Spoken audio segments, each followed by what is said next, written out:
Hello mga savings! Welcome for another video. So ang i-discuss pala natin in this video is top interest rate ng mga digital bank natin for the month of July 2025. So napakagandang i-take advantage nito mga ka-savings. Third quarter na ng taon nito. Napakagandang mag-focus ulit yun sa mga saving goals natin. So sayang din. Lagi kong sinasabi sa channel natin mga savings is easy money itong mga to. Papakita ko sa inyo kung bakit easy money. So ito yung sample natin, digital bank. Actual to. Kapag naglagay ka ng 10,000 pesos, ang makukuha mo monthly sample sa latest promo natin this month is, ang highest is 15% per annum yan. Per annum divide by 12 always yan. So, makukuha nyo sa 10,000 is 125. So, imagine, 125 for the highest. Easy money, free money. So, 10,000, what if taasan nyo pa ng 10,000. So, sample lang yan, 15 and then 2.5, 20 pesos per month. So, i-compare mo siya sa traditional bank na ang normal interest is 0.06. So, imagine from 15 sa traditional bank, 0.06. So, literally, kapag dito tayo nagsisave at hindi tayo nagsisave sa sa digital bank, yan yung nawawalang pera sa atin. 0.55 versus 125. So, kung halimbawa, hindi naman tayo maglalagay sa bangko, ika-cash on hand lang natin. Inflation rate ng 2024 is 3.21. Actually, bumaba na yan. Nung 2023, nasa 5.9 something yan. So, nawawalan tayo kapag di tayo maglalagay ng pera sa bangko ng 26 pesos monthly. So, yun. Start na tayo. So, ito, yung top July digital bank interest natin. So, isa-isahin natin yan. And then, kung may question kayo, i-post nyo lang sa comment. Sasagutin ko yan isa't isa. And then, meron ako mga hindi nasama dito, pero later on discuss natin yan. So, Maya, ang pinaka-highest nila is 15% down to 3.5%. Then, yung goal naman nila is 4%. And then, yung time deposit nila is 6%, 5.5%, and 5%. Explain natin yan isa-isa. Yung 15% pagdating sa new Maya user, kapag kaka-create pa lang ng account, ang minimum nila is ito, 3.5 per annum. And then ito na yung promo nila. Kailangan mo lang gumastos ng 35,000 pesos gamit yung Maya. Pero dito, kung magtuturo ko, gagawa ko ng separate video yan. And then, kapag existing naman, ito yung minimum nila na 3.5 per annum na interest. And then yan, makikita nyo ang dami-daming mga instruction para makakuha ng interest yan. Isa-isahin din natin yan, separate video na lang mga savings. And then, ito nga yung sinabi ko na time deposit nila, which is yung 12 months is 5.5, 6 months is 6%, 3 months is 5%, personal goal which is 4%. Then second natin si CIMB which is 8% down to 3.5%. Ito rin yan. So itong dalawang to, nagbibigay sila ng mataas na interest pero maraming condition. Pero kung may pera ka naman at okay din sayang din. Gawin mo lang yung condition. Dati ang hilig ko pang monthly mag-avail ng ganyan Pero, para sa mga nagsisimula, maganda pa rin gawin yan. Yan. Up to 8% per annum, earn more promo. Ito siya. Yan. Yung initial, no cap to. Yun ang maganda dito, no cap. Kadalasan yung iba nasa 500,000, 400,000, 1M. Pero yung 3% is no cap. And then, para ma-avail mo yung 8% per annum niya is ito yung mga condition.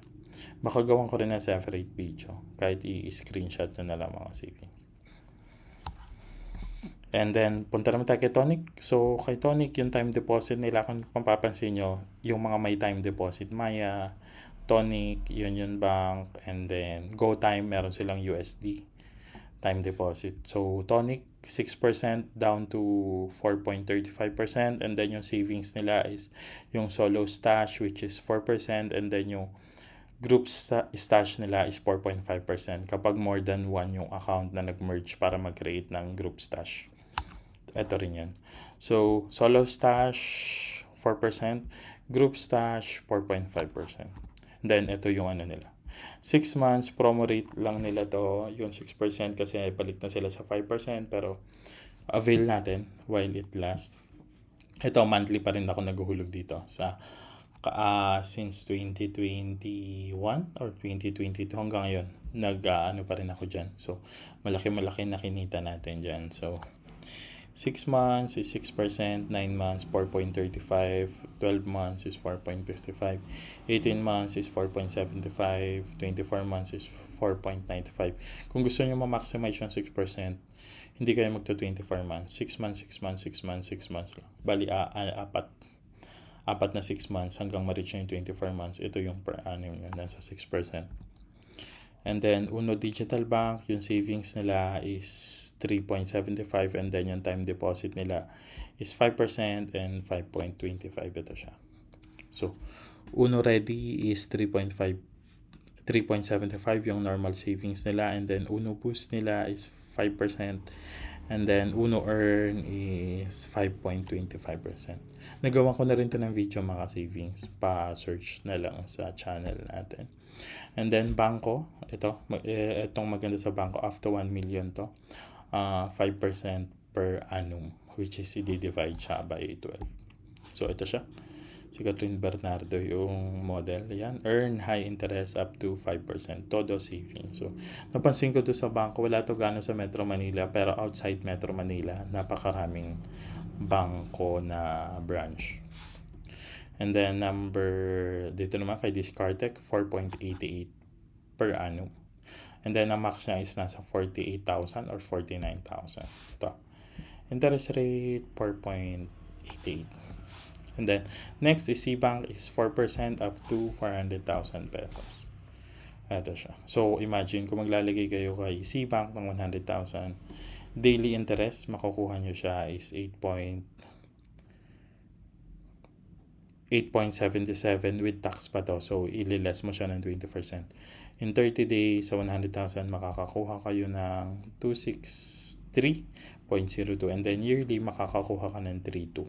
So, easy money din yan. Sayang din. Kesa nakalagay sa traditional bank na 0.51 lang yung makukuha nyo sa 10,000. Easy money. GoTime is 3.5% yung savings nila, and then yung time deposit nila na USD is 2.5%. Ang difference nito, nakadepende sa rate ng USD upon checkout nyo matapos yung term ng nyo, and then ito siya. Yeah, you can earn 3.5 interest annually on your GoSave with interest paid monthly. Yan.